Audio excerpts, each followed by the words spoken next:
మీ ఎలాంటి వ్యాపార ప్రకటనలకైనా వెంటనే మా ఛానల్ సంప్రదించండి. ప్రస్తుతం మనతో పాటు ప్రముఖ ఆధ్యాత్మికవేత్త, జ్యోతిష పండితులు, దత్తాత్రేయ గణపతి ఉపాసకులు, అమ్మవారి సేవకులు మురళీధర్ శర్మ గారు ఉన్నారు. గురుగారితో మాట్లాడేద్దాం. నమస్కారం గురుగారు. మహాదేవ శ్రీమాత్రే నమః. గురుగారు, ఉగాది రాశి ఫలితాల్లో భాగంగా శ్రీ పరాభవ నామ సంవత్సరం, మరి ఈ సంవత్సరం వృశ్చిక రాశి పరిస్థితి అండి. ఈ సంవత్సరం వీళ్ళకి ఎటువంటి ఫలితాలు ఉండబోతుంది, ఎటువంటి జాగ్రత్తలు సంవత్సరం అంతా తీసుకుంటే విశేషంగా కలిసి వస్తుంది అంటారు?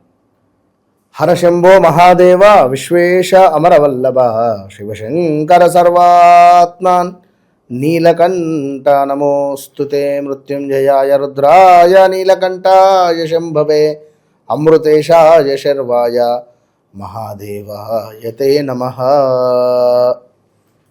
పరాభవ నామ సంవత్సర ఉగాది శుభ ఆశీస్సులు మన ప్రేక్షకులందరికీ కూడా, నన్ను ఇంతగా ఆదరిస్తున్నటువంటి వారందరికీ కూడా పేరు పేరున అమ్మవారి యొక్క ఆశీస్సులు మీకు ఎల్లవేళలా ఉండాలని మనస్ఫూర్తిగా కూడా కోరుకుంటూ, మరి వృశ్చిక రాశి దాకా రావడం జరిగింది. 12 రాశులలో వృశ్చిక రాశి అంటేనే స్కార్పియో.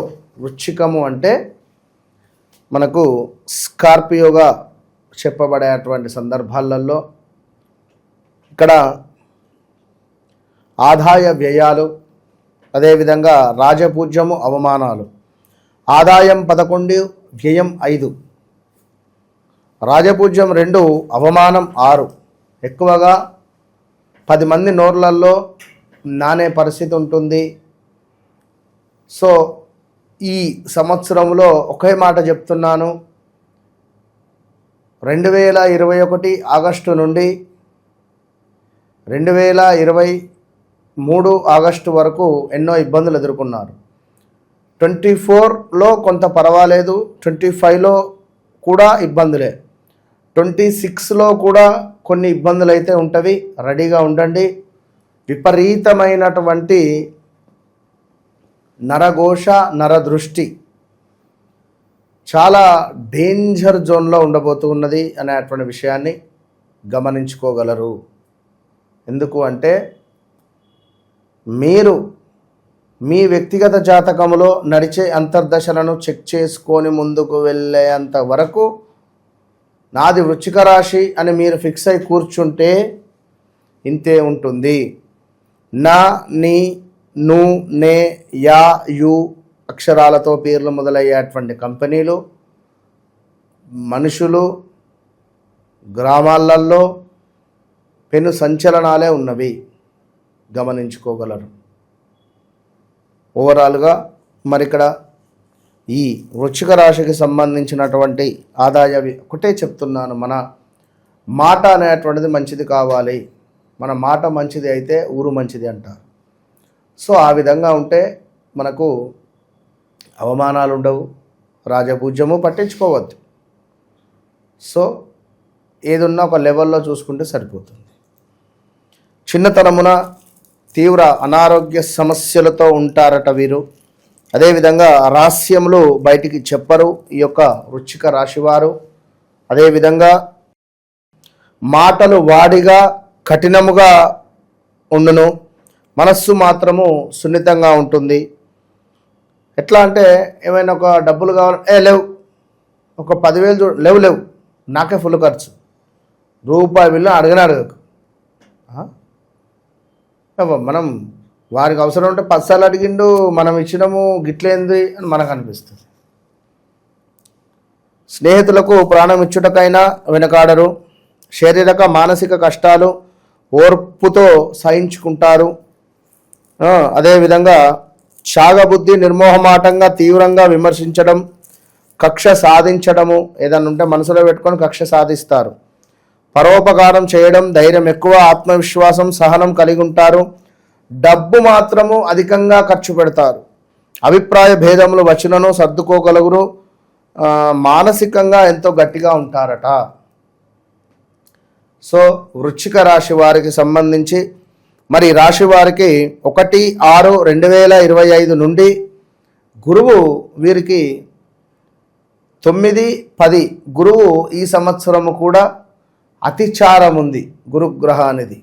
సో మనకు నవంబర్, డిసెంబరు ఆ సమయాలలో గురువు మళ్ళీ మనకు ఎప్పుడైతే ఈ 2025లో గురువు అతిచార యోగంతో కొన్ని ఇబ్బందులు, కొన్ని ప్లస్సులు జరిగినాయి కొన్ని రాశుల వారికి. మరి ఇక్కడ ఈ యొక్క గురుగ్రహము ఈ 2026 పరాభావ నవ సంవత్సరంలో 2026 ఇయర్ ఎండింగ్లో, ఆంగ్ల సంవత్సర ఇయర్ ఎండింగ్లో మనకు గురువు అతిచారం ఉంది. సో ఆ సందర్భంలో 10వ భావానికి వెళతాడు. సో చూసుకున్నట్టయితే మరి ఇంటి అందు వివాహాది శుభకార్యములు చేయుట, మంచి ఉద్యోగము, ప్రమోషన్లు లభించుట, విద్యార్థులు ప్రథమ శ్రేణిలో ఉత్తీర్ణత, మంచి ర్యాంకులు పొందుట, అదేవిధంగా పై చదువులకు దూర ప్రదేశాలకు విదేశాలకు వెళ్ళుట, విందు భోజములు, ఇష్టమైన వస్తువులు, భూమి బంగారము వాహనములు కొనుగోలు చేయుట, కొత్త వారిచే పరిచయములు ఏర్పడము, వచ్చే సొమ్ము ఏదైతే ఉందో శీఘ్రముగా వచ్చుట, ఇంటి యందు మంచి ఆరోగ్యములు, విందు వినోదములు సంతృప్తినిస్తాయి. నా అక్షరము యాక్షరంతో ఉండేటువంటి హాస్పిటల్స్ ఏవైతే ఉన్నాయో వారికి మంచి పేరు ప్రఖ్యాతలు వచ్చే పరిస్థితి ఉంటుంది.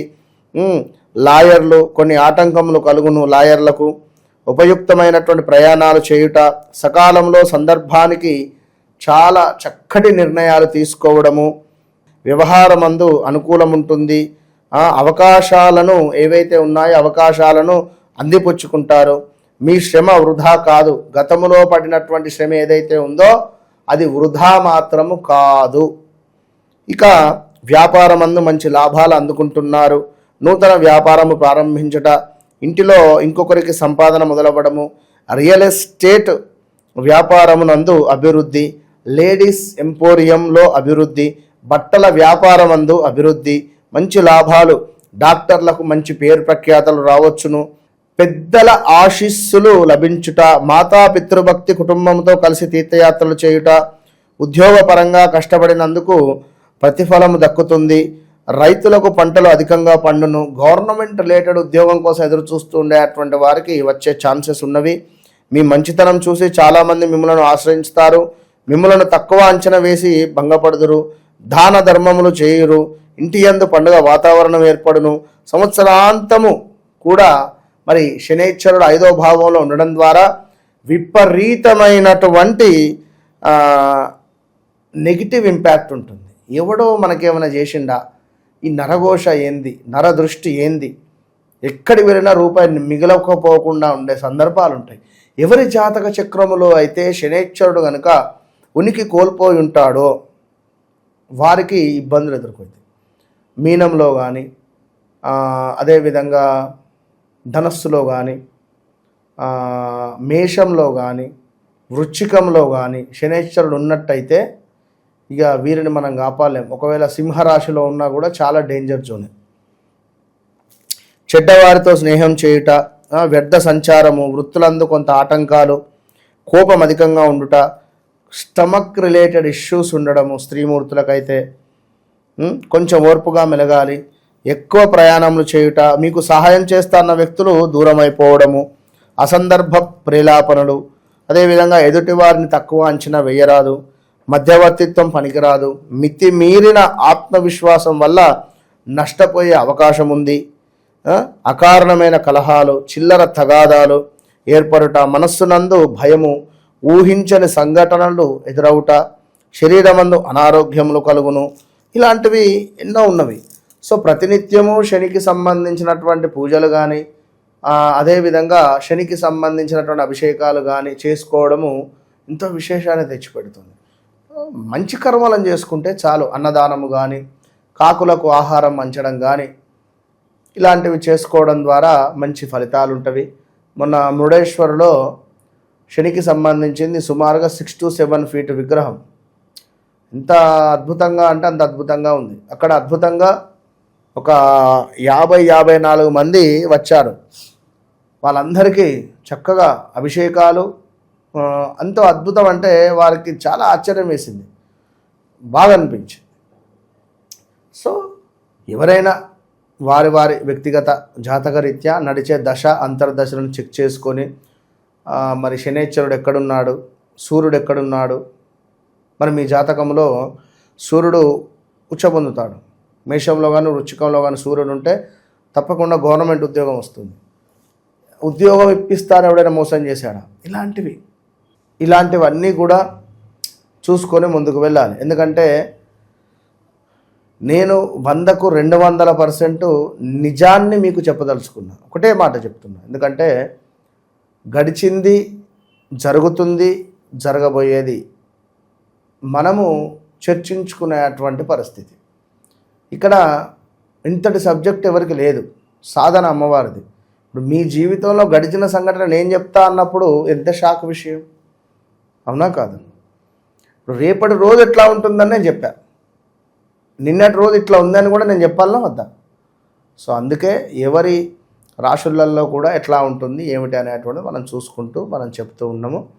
సో ఎవరైనా తప్పకుండా మీ వ్యక్తిగత జాతకాన్ని 1కి 2 సార్లు చెక్ చేసుకొని ముందుకు వెళితే మంచి రెమెడీస్ కానీ ఇంకా ఏమైనా ఒకవేళ మీది వ్యవహారిక నామం ప్రకారంగా జన్మనామం ప్రకారంగా వేరువేరుగా ఉంటే మీరు ఒకవేళ మీది యోగం ఇప్పుడు మిథున రాశికి ఉంది, మీది నాది వృశ్చిక రాశి అనుకొని కొంచెం ఇబ్బందిగా ఉంటే, లేదా మీ జాతకంలోనే నాది బాగుంది వృశ్చిక రాశి అని చెప్పి మీ జాతకంలో నడిచే దశ అంతర్దశలు బాగా లేకుండా ఉండి మీరు ఏమైనా ఇన్వెస్ట్మెంట్ చేస్తే ఇబ్బందులు అవుతాయి. సో 1కి 2 సార్లు మీకు ఎలాంటి లైక్ ఏ విధంగా ఏ నెంబర్ అయితే బాగుంటుంది, ఏ దిశ బాగుంటుంది, ఇవన్నీ చూసుకుంటే అద్భుతమైన ఫలితాలు ఉంటవి. సో తప్పకుండా వృశ్చిక రాశి వారు వెంకటేశ్వర స్వామి దేవాలయాన్ని అధికంగా సందర్శిస్తూ ఉండడం ద్వారా మంచి ఫలితం ఉంటుంది. ఓవరాల్గా వృశ్చిక రాశి వాళ్ళకి ఈ కొత్త సంవత్సరం ఏ విధంగా ఉంటుంది, ఎటువంటి జాగ్రత్తలు తీసుకోవాలి, మంచి విశ్లేషణ అందించారు. ధన్యవాదాలు. మహాదేవ్.